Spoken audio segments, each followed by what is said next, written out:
நண்பா எல்லாமே எப்படி இருக்கீங்க? இதே போல் கைன் மாஸ்டரில் நீங்கள் வீடியோ எடிட்டிங் பண்ணும்போது மொபைல் ஸ்க்ரீன் வந்துட்டு உங்கள் ஸ்க்ரீனுக்கு மேட்ச் ஆகாமல் இருக்குதா? இதே போல் ஒரு பர்ஃபெக்டான மொபைல் ஸ்க்ரீனை வந்துட்டு உங்களோட மொபைலில் வந்துட்டு நீங்களே ரெடி பண்ண முடியும். ஸோ அதை எப்படி நீங்கள் ரெடி பண்ணுறது அப்படின்றத இந்த வீடியோவில் பார்க்க போகிறோம். ஸோ சின்னதாக ஒரு ஸ்பான்சர் கண்டென்ட்டோட வீடியோ கண்டென்ட்டுக்குள்ளே போயிடலாம். This video sponsor by SPO private limited Tiruvannamalai. Digital marketing துறையில் அனைத்து விதமான மக்களுமே பயனடையக்கூடிய வகையில் பலவிதமான வேலை வாய்ப்புகளை இவங்க உருவாக்கி கொடுத்துட்ருக்காங்க. ஸோ உங்களுக்கு விருப்பம் இருக்குது அப்படின்ற பட்சத்தில் ஸ்க்ரீனில் தெரிகிற வாட்ஸ்அப் நம்பருக்கு மெசேஜ் பண்ணுங்கள். ஸ்கிப் பண்ணாதீங்க. பெரிய தப்பு. தினம் 300 ரூபாய் சம்பாதிக்க அரிய வாய்ப்பு. இன்ஸ்டாகிராம், ஃபேஸ்புக் பயன்படுத்த தெரிந்தால் போதும். Content post and content publishing மூலமா தினம் 300 ரூபாய் சம்பாதிக்கலாம். இந்த வேலை செய்ய 5 நிமிடம் போதும். Work training support, group communication support, all language customer live chat support, முக்கியமா சொந்தமா ஒரு பிசினஸ் ஸ்டார்ட் பண்ற அளவுக்கு உங்களால கற்றுக்கொள்ளவும் முடியும், சம்பாதிக்கவும் முடியும். இந்த வேலை வாய்ப்பு வழங்குவது 5 வருடத்திற்கு மேல ரன் ஆகிட்டு இருக்க நம்ம தமிழ்நாட்டு company school of business organisation private limited. மேலும் விவரங்களுக்கு டிஸ்கிரிப்ஷன்ல கொடுத்திருக்க நம்பருக்கு வாட்ஸ்அப் பண்ணுங்க. Take plus videos posted here are for educational purpose only and none of you should attempt to watch it and will never take any responsibility for it. நண்பா கைன் மாஸ்டரில் புதுசாக ஒரு project ஒன்று ஓப்பன் பண்ணுறேன். நான் வந்துட்டு நார்மலாக 16:9 அப்படின்ற சைஸில் ஓப்பன் பண்ணியிருக்கேன். இதில் ஃபஸ்ட்டு பேக்ரவுண்டு க்ரீன் ஸ்க்ரீன் நான் வந்துட்டு ஆட் பண்ணுறேன். இந்த க்ரீன் ஸ்க்ரீனுக்கு வந்துட்டு நான் ஃபஸ்ட்டு மொபைல் ஸ்க்ரீன் ஆட் பண்ணி காமிக்கிறேன். இதுக்கு பார்த்திங்க அப்படின்னா நீங்கள் வந்துட்டு ஆல்ரெடி உங்கள் மொபைலோட ரெசல்யூஷனை தெரிஞ்சுக்கிறதுக்கு ஆல்ரெடி நீங்கள் ஒரு ஸ்க்ரீன் ரெக்கார்டை யூஸ் பண்ணி வீடியோ எடுத்து வச்சுருக்கணும். நான் வந்துட்டு இந்த கிளியர் கேட்ச் பண்ணுறதுக்கான வீடியோ பாருங்கள் நான் வச்சுருக்கேன். ஸோ இப்போ நீங்கள் வந்துட்டு இதே போல் ஒரு இமேஜ் நீங்கள் எடுத்துட்டீங்க. இப்போ வந்துட்டு இதுக்கு நம்ம மொபைல் ஸ்க்ரீனை டவுன்லோட் பண்ணோம். இதுக்கு முன்னாடி பார்த்தீங்கன்னா நீங்கள் எந்த அளவுக்கு நீங்கள் எடிட் பண்ண நினைக்கிறீங்களோ அந்தளவுக்கு மொபைல் ஸ்க்ரீனை வச்சுட்டு இதை நீங்கள் வந்துட்டு அப்படியே பாருங்கள், இந்த கேப்சர் ஐக்கானை கேப்சர் பண்ணி கேப்சர் டு சேவ் அப்படின்றத கொடுத்துக்கோங்க. இப்போ நமக்கு வந்துட்டு இந்த ஐக்கான் வந்துட்டு இந்த ஸ்க்ரீனில் தெரியக்கூடிய இமேஜ் வந்துட்டு சேவ் ஆகிடுச்சு. இப்போ நம்ம வந்துட்டு ப்ரௌசர் ஓப்பன் பண்ணிக்கலாம். இப்போ இதுக்குள்ள மொபைல் ஸ்க்ரீன் டிரான்ஸ்பரண்ட் அப்படின்னு சொல்லிட்டு சர்ச் பண்ணுங்கள். உங்களுக்கு நிறைய இமேஜ் இது வந்துட்டு ஷோ ஆகும். மொபைல் ஸ்க்ரீன் பிஎன்ஜி அப்படின்னு கொடுத்தீங்கனாலும் ஓகே தான். கொடுக்கும்போது நிறைய இமேஜ் ஷோ ஆகும். இதில் வந்துட்டு உங்களுக்கு பர்ஃபெக்டாக இருக்கக்கூடிய மொபைல் ஸ்க்ரீன் எது அப்படின்றத பார்த்துக்கோங்க. இப்போ இதே போல் ஐக்கான் எடுக்கிறீங்க அப்படின்ற பட்சத்தில் சின்னதாக இருக்கும். இதெல்லாம் உங்கள் டெக்ஸ்ட்டை மேலே நோட்டிஃபிகேஷன் பார ஹைட் ஆகும். ஸோ நீங்கள் சூஸ் பண்ணக்கூடிய ஸ்க்ரீன் என்ன அப்படின்றத பார்த்துட்டு அதுக்கு தகுந்த மாதிரி கனெக்ட் பண்ணிக்கிங்க.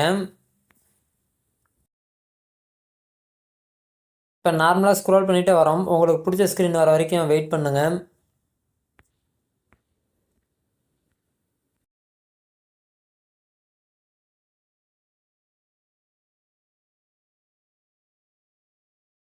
இப்போ முடிஞ்ச அளவுக்கு நீங்கள் ஸ்க்ரீனை சூஸ் பண்ணும்போது இதில் கவனிக்க வேண்டியது என்னென்னா, இந்த ஃப்ரேமோட லென்த்து வித் இருக்கு இல்லையா? அப்போ உதாரணத்துக்கு இந்த ஃப்ரேம் இருக்குன்னா இங்கே மேலே பாருங்கள் பெருசாக இருக்குது, கீழேயும் பெருசாக இருக்குது, சைடில் சின்னதாக இருக்குது.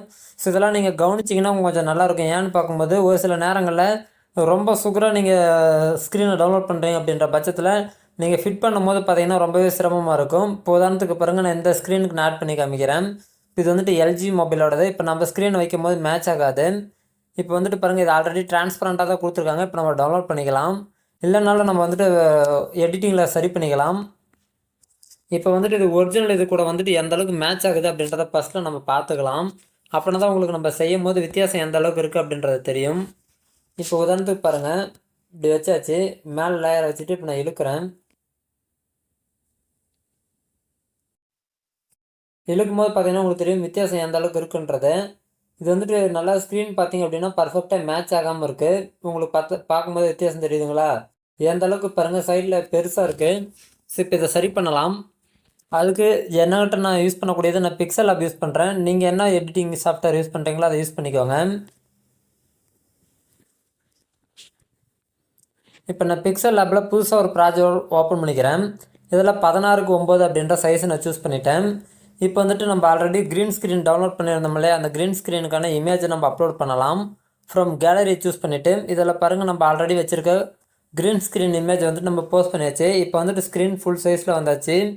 இப்போ இதுக்கு வந்துட்டு நம்ம டிரான்ஸ்பரண்ட்டாக இருக்கக்கூடிய அந்த ஸ்க்ரீனை வந்துட்டு அப்லோட் பண்ணிட வேண்டியது. சென்டர் பட்டன் அழுத்திட்டு அப்லோட் இமேஜ் அப்படின்றத சூஸ் பண்ணிவிட்டு இந்த இமேஜ் ஐக்கானை சூஸ் பண்ணிக்கோங்க. இப்போ பார்த்தீங்கன்னா உங்களுக்கு வந்துட்டு இமேஜை வந்துட்டு நீங்கள் ரீசைஸ் பண்ண வேண்டியதான். ரீசைஸ் பண்ணும்போது உங்களுக்கு பர்ஃபெக்டாக மேட்ச் ஆகிடும். எடிட்டிங் வந்துட்டு இதெல்லாம் எப்படி கற்றுக்கணும் அப்படின்னா, பேசிக்கை வந்துட்டு நீங்கள் கற்றுக்க நினைக்கிறீங்கன்னா கண்டிப்பாக கமெண்ட் சொல்லுங்கள். உங்களுக்கு நான் எப்படின்றத ஸ்டெப் பை ஸ்டெப்பாக சொல்கிறேன். இப்போ நான் என்ன செய்கிறேன் அப்படின்றத பார்த்துட்டு வாங்க.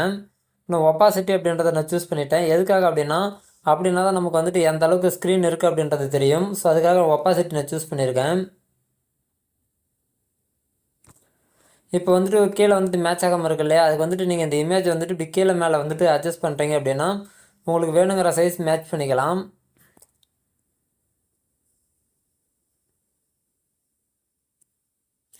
இப்போ கீழே கை இருக்க சிம்பிள் இருக்கிறதுனால தான் நமக்கு வந்துட்டு இமேஜ் இங்கே சைடு எடுக்கிறது கொஞ்சம் இதாக இருக்குது.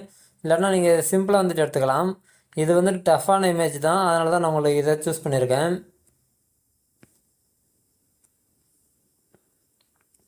இப்போ பார்த்தீங்கன்னா நமக்கு கீழே மேலே வந்துட்டு ஓகே ஆச்சு. இப்போ நம்ம சைடு கணக்கு பண்ணணும். இப்போ சைடு கணக்கு பண்ணும்போது பார்த்தீங்க அப்படின்னா இப்போ இப்படி வச்சாச்சு. இப்போ இதோட வித்து வந்துட்டு கணக்கு பண்ணிகிட்டே வரணும்.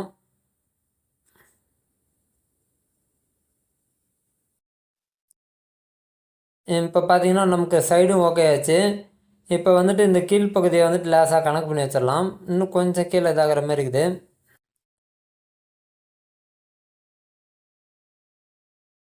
கொஞ்சம் போயிடுச்சா மேலே? இப்போ பார்த்துடலாம். இன்னும் கீழே கொஞ்சம் ஸ்பேஸ் இருக்குது.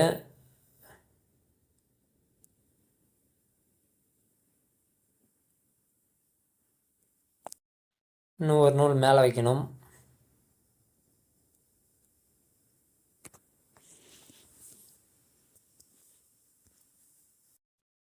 இப்போ பார்த்தீங்க அப்படின்னா உங்களுக்கு ரைட் சைடில் கொஞ்சம் அடிச்சிட்டு இருக்குது. அதுக்கு வந்துட்டு லேசாக வந்துட்டு நம்ம கர்சரை யூஸ் பண்ணி மூவ் பண்ணிக்கலாம். ரிலேட்டிவ் பொசிஷன் அப்படின்றத இது வேண்டாம். இந்த பொசிஷனை சூஸ் பண்ணிவிட்டு இன்னும் ஸ்பீடை குறைச்சிக்கிறேன். இப்போ பார்த்தீங்க அப்படின்னா சென்டர் கிடச்சிச்சு. ஸோ இப்போ வந்துட்டு நம்ம ஒப்பாசிட்டி வந்துட்டு ஏற்றிக்கலாம். ஸ்க்ரீனை லாக் பண்ணிட்டேன். இப்போ ஒப்பாசிட்டி நம்ம ஏற்றிக்கலாம். ஒப்பாசிட்டி ஏற்றினா அதோட பிரைட்னஸ் வந்துட்டு நல்லா கூடுதலாக கிடைக்கும். ஸோ இப்போ பார்த்தீங்க அப்படின்னா நமக்கு பர்ஃபெக்டாக மேட்ச் ஆகிடுச்சு. இப்போ வந்துட்டு இதை நம்ம ட்ரான்ஸ்பரண்ட்டாக டவுன்லோட் பண்ணுறதுக்கு இங்கே இருக்கக்கூடிய பேக்ரவுண்டாக ட்ரான்ஸ்பரண்ட் அப்படின்றத கொடுத்துருங்க. அந்த ஒரிஜினல் சைஸ் இமேஜ் என்னவோ அதை டெலிட்டிடும். இப்போ சேவ் இமேஜ் அப்படின்றத கொடுத்துட்டு கஸ்டமில் போய்ட்டு நான் அல்ட்ராவை சூஸ் பண்ணிக்கிறேன். இப்போ இமேஜ் சேவ் ஆயாச்சு. இப்போ நம்ம கைன் மாஸ்டர் ஓப்பன் பண்ணிவிட்டு அப்லோட் பண்ணிடலாம். இது வந்துட்டு நம்ம பழசை டவுன்லோட் பண்ணது. இப்போ வந்துட்டு இதை நம்ம டெலீட் பண்ணிவிட்டு புதுசாக சூஸ் பண்ணிவிட்டு பிக்சல் லேபில் இருக்குது இந்த இமேஜை நான் சூஸ் பண்ணிக்கிறேன். இப்போ தான் நம்ம எடிட் பண்ணது. இப்போ பண்ணும்போது பார்த்திங்க அப்படின்னா நமக்கு இதாகும். ஒன்றும் இல்லை, நீங்கள் ஸ்கொயரில் மேட்ச் பண்ணும்போது நீங்கள் இந்த சென்டரில் இருக்கக்கூடிய இமேஜை நீங்கள் பிளேஸ்மெண்ட் மாற்றாமல் இருக்கீங்க அப்படின்னா இந்த இமேஜ் வந்துட்டு சீக்கிரம் உட்கார வச்சிடலாம். பிக்சல் லேபில் நம்ம 16:9 உட்கார வைக்கும் போது அதோட சைஸ் பார்த்தீங்கன்னா பர்ஃபெக்டாக மேட்ச் ஆகும். இப்படி நீங்கள் இழுத்துட்டு வந்தீங்க அப்படின்னா வந்து பாருங்கள் உங்களுக்கு பர்ஃபெக்டாக மேட்ச் ஆகிடும் அளவு. இப்போ பாருங்கள் சுலபமாக இருக்கும். நீங்கள் வந்துட்டு இப்போ ஃப்ரண்ட்டில் வர வச்சு காட்டுறேன் பாருங்கள் எப்படி வித்தியாசம் தெரியுதுன்றது. ஃப்ரண்ட்டில் வந்தாலுமே சரியாக தான் இருக்குது. பாருங்கள் இதை நான் ஃப்ரண்ட்டில் வச்சுருக்கேன், சாரி பேக்கில் வச்சுருக்கேன். நான் பாருங்கள் ஃப்ரண்ட்டில் வந்தாலுமே அளவு சரியாக இருக்குது, பேக்கில் வச்சாலுமே சரியாக இருக்குது.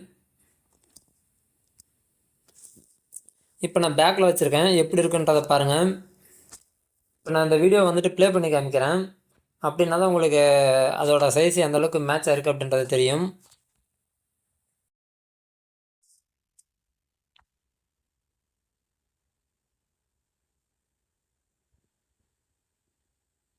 இப்போ வந்துட்டு ஒரு பர்ஃபெக்டான ஸ்க்ரீனை வந்துட்டு எப்படி நம்ம ரெடி பண்ணுறது அப்படின்றத பார்த்தாச்சு.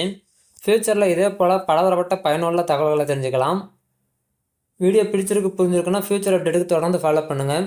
நன்றி நண்பா.